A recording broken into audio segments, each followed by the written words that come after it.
these are just few of the hundreds of questions I receive on daily basis. Her workshop में, हर course में, and even almost 90% of my consultation calls, I am receiving this question कि ma'am AI से Scopus level का paper लिखा जा सकता है. Ma'am अगर हम AI यूज कर रहे हैं तो क्या डिक्लेयर करेंगे तो पेपर पब्लिश होगा या नहीं. So we thought why not invite an expert जो आपको हेल्प करेंगे अपना पेपर प्रॉपरली ड्राफ्ट करने में with the help of AI tool. AI industry rapidly grow कर रही है. Every scholar, every researcher doing every bit of their research with the help of AI. लेकिन AI को एथिकली यूज करना कैसे? किस तरीके से आप AI टूल की हेल्प से एक स्कोपस लेवल का पेपर लिख सकते हो, या किस तरीके से आप अपनी रिसर्च को AI से वैलिडेट करके अपने लिए एक ड्राफ्टेड डॉक्यूमेंट क्रिएट कर सकते हो. Today in this podcast we welcome Alex, who will going to answer few questions about how AI can be ethically used and how I can draft a scopus level paper using Jenni AI.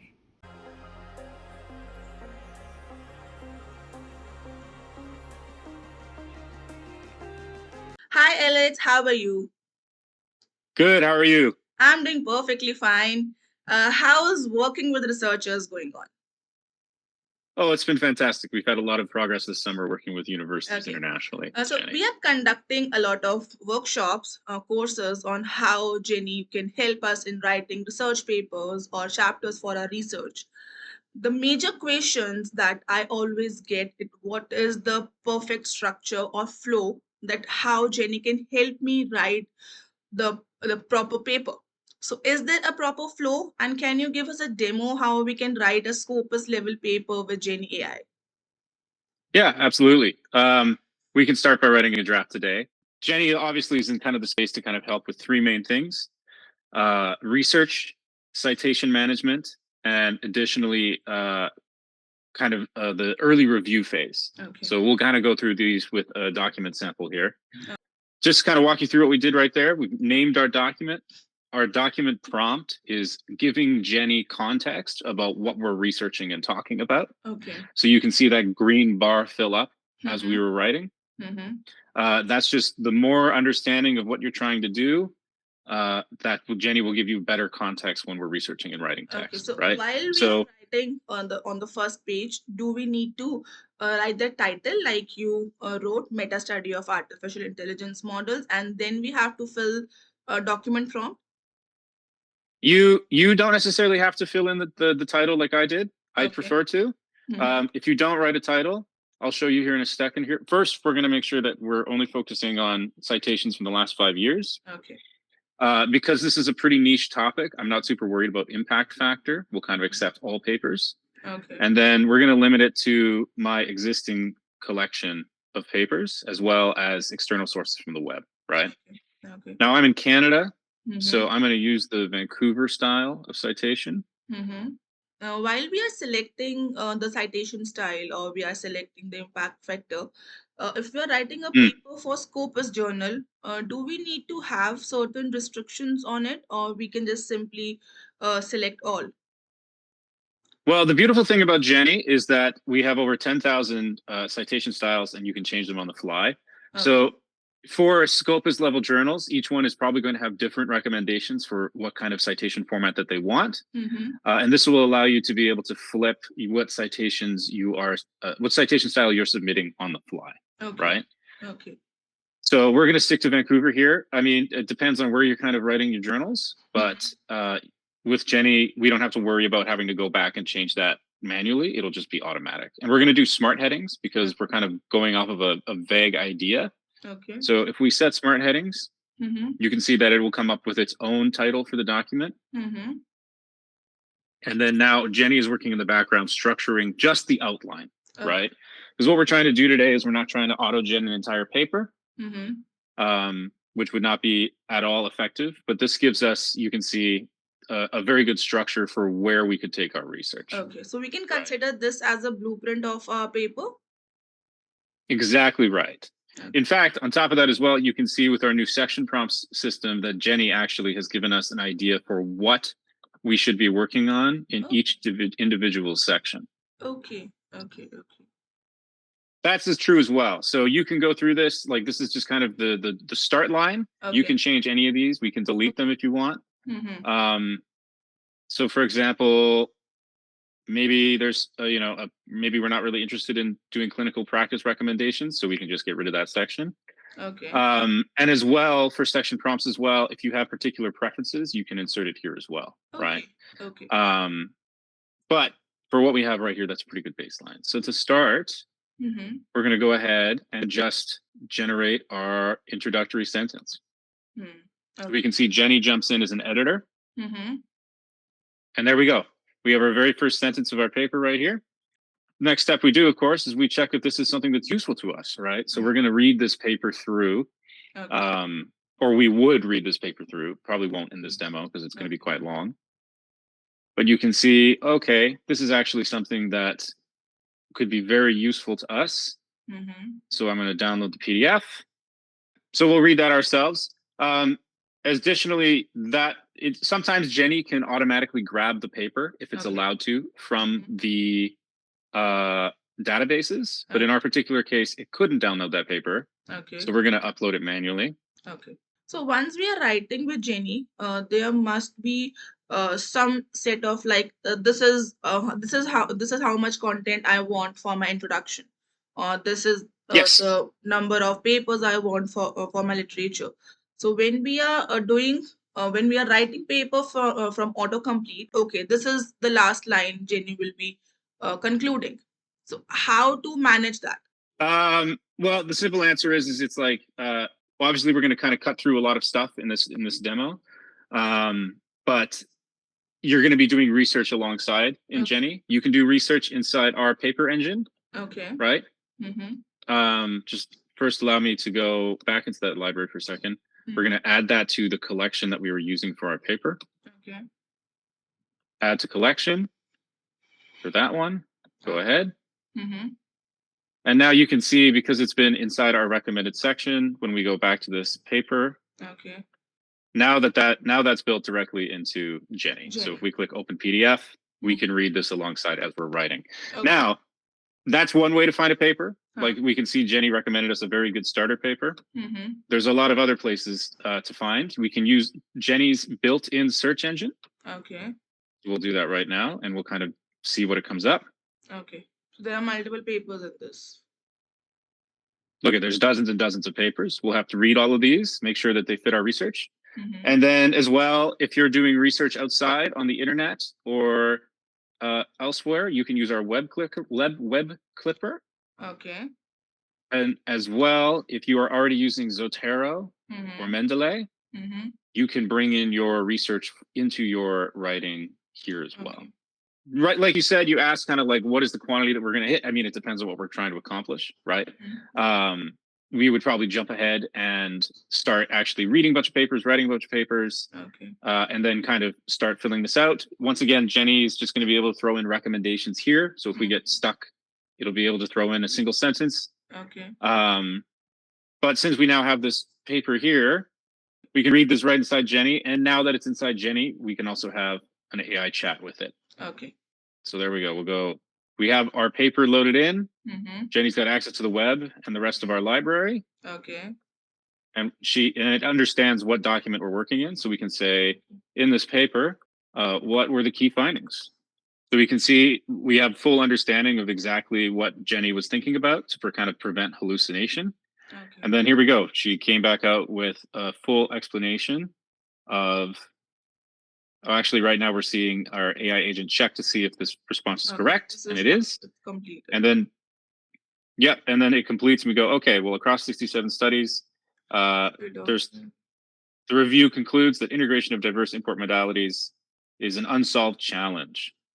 So there we go, right? So that's a pretty good start. And then we can go, okay, well, from here, it's like, can you find more papers to refute or confirm this finding? So now we can see there, that was how fast it was. It literally flashed. But Jenni just searched all 250 million research papers right there. Okay. And now it's mapping out which ones are the best responses, and it will come back with, here we go. Okay. Here's a bunch of places that we can start our research at, right? Okay. Yeah, so this is something like I decided a topic, and then I'll suggested with the most appropriate headings for my paper, and then Jenny helped me find one paper. So this is something that way. So for example, if I have 10 papers with me, I have a topic on which I want to write. So based on that topic, can Jenny help me write my intro and then LR and then methodology section? Absolutely, you can. And we'll actually jump over to a document where I've done just that. So here's another paper that I've written in the past about the ketogenic diet. And this one, I only wanted to use the papers that I had in my library. Okay. So this was through Zotero. Okay. I didn't want Jenny to discover new stuff. So if we go inside the document settings, okay, you can see with a single toggle, there we go, auto cite from our database. It will only use the papers that we have found for our own research. There's a folder with the name of keto diet that we used for the calorie paper. So can you help me write one section with the designated papers we have in that folder? Absolutely, we can. So to kind of just demo how that would work,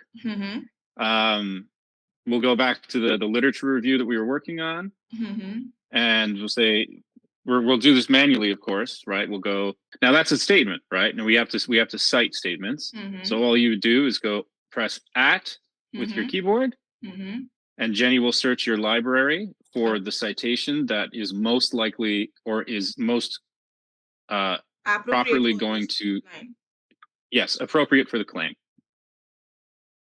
Okay.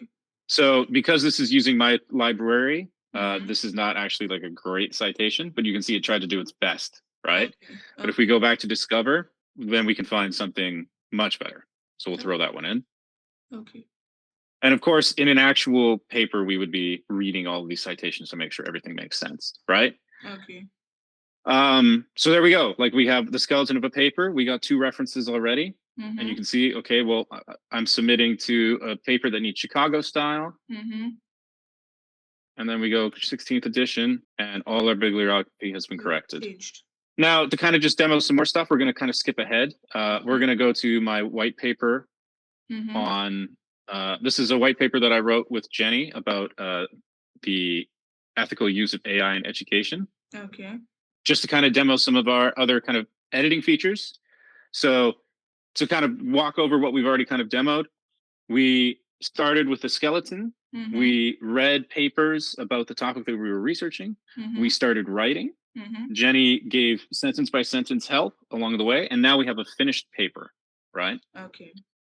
So this paper is written by a human, right? And that's the important thing to note, is that Jenny can help with the sentence here and there. Jenny can help with topics and headings. Those parts will be AI detected, right? Okay. They will be AI detected. That's why in all papers you have to do a declaration of AI usage before submitting. And how we make the declaration? It's super simple in Jenny. You just go to a new line and type declare. Okay. And it will insert the correct Elsevier style AI declaration. But that jumps ahead a little bit. I want to talk a little bit more about kind of the editing phase. So Jenny has the ability for, you can see as I highlight text, it'll give recommendations. So we're going to open up our AI editor. This is kind of clunky because you can see it has a bunch of commented steps. So we're going to say, hey, you know what? Can you simplify this? And keep it academic, but just simplify it. Okay.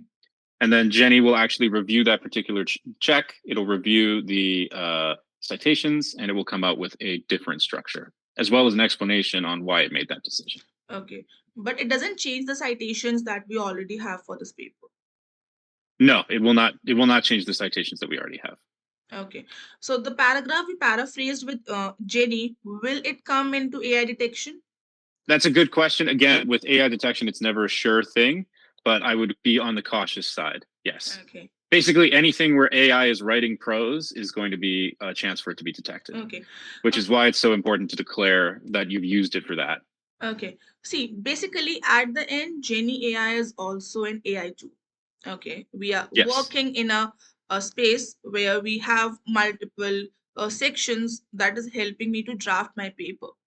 So when I say I wrote this paper, what do you mean by that? How I can ethically use Jenni AI to write a complete chapter or complete paper? Yes. Well, the simple matter is that for research, for finding papers, you can use AI for that as much as you'd like. That's never going to be something that you have to worry about for detection. For writing, just make sure that it's your own voice and your own words. Like what we're trying to be worried about here in Jenni is that if you spam the auto generator for a full paragraph, it's not going to be a very strong paragraph. Okay. Right. So talk with Jenni, like have it review your research, have it assist you in writing. Okay. But as long as you're still doing the bulk of the writing, then you are still in a strong space. Okay. To kind of wrap up the demo, we're just going to show off some of the review tools. So we have this, you've noticed that already that we have all these highlighted sentences here. Okay. This is Jenni. Jenni did a peer review on my behalf. Okay. So we're going to review the results of that. So Jenni says that from this stage, the paper's a 7 out of 10, right? The reason why it's a little bit weak on soundness is that we have some papers that have gone out of preprint while we were writing. Okay. So how we can fix that is we can go into source quality and run a source quality review. Okay. So this will go through our entire paper. It'll read all the citations that we brought in. And then you can see it found 31 preprints. Okay. And then we can just decide, are we keeping that? Are we removing it? Okay. On a step-by-step basis. Okay. Okay. So if I decide not to keep this, I'll remove it. So will Jenni provide me with a better paper for this sentence, or how this will work?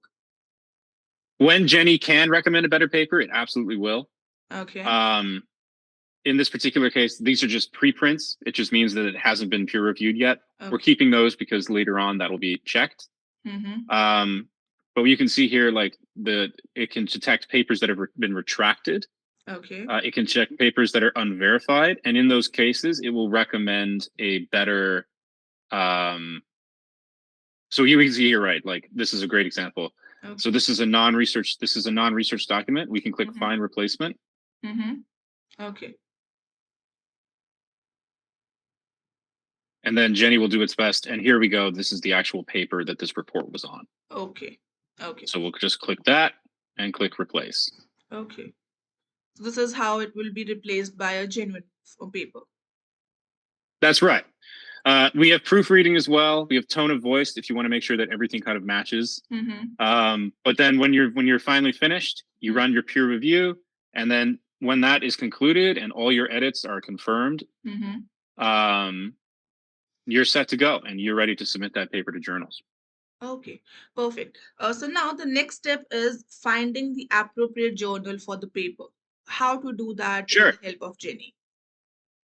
Well, for one, if you're working in an academic environment, it's always important to talk with your department and see what papers they are targeting.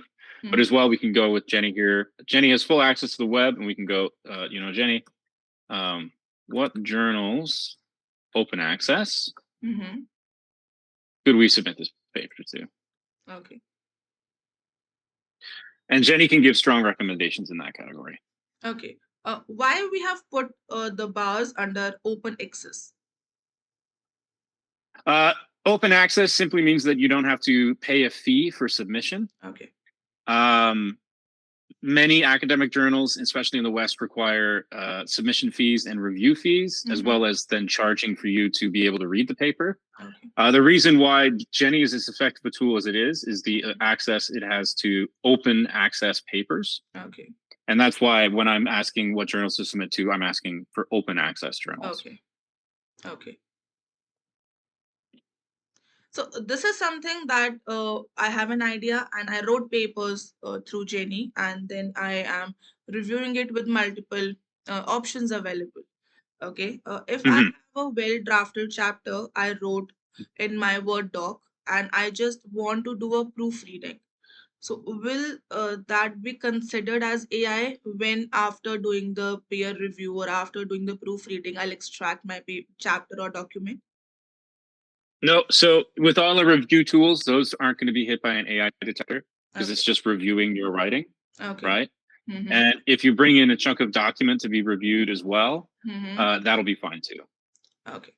But here we can see it's just evaluating its own response, but we can see that we have a list of papers that we can then pursue submissions for. Okay. So if we want to write a cover letter for the journals where we want to submit our papers or we want to take any sort of help for submitting our paper, will Jenny be helping in that? Yep.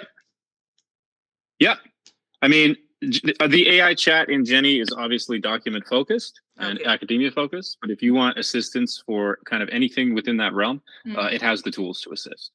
Okay. Okay. So this is the complete section of how and what are the journals available for my paper. Is there any do not do this while we are covering Jenny or while we are working with Jenny? Essentially, just using autocomplete over and over and over to try and write full paragraphs is not what Jenni is built for. And you're going to become very frustrated. One, because it's going to be a little bit slow. And two, because you can see that that's just the same citation twice. It's just not built for that. Again, Jenni is to assist you in your own writing and not write the entire thing for you. That's kind of the only failure mode we see where people get super frustrated. If this is something that you want to do, if you want to generate a complete paper from scratch, then that's not going to be journal worthy or ready for submission at any point. Okay.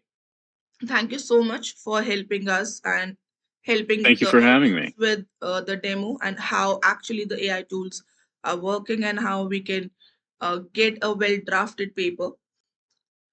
So, do you have any tip or anything to say as we conclude the session? Absolutely. The one thing I'd say is that when you're trying out Jenni for the first time, we have heaps of web tutorials, and as well we have built-in help, so you can ask Jenni questions about Jenni itself. So if you have any problems, the support is right here within the app, ready for you to chat. And that'll be everything you need to get started. Thank you so much for having me, Doctor. Thank you so much. Thank you, Alex. Thank you. Take care.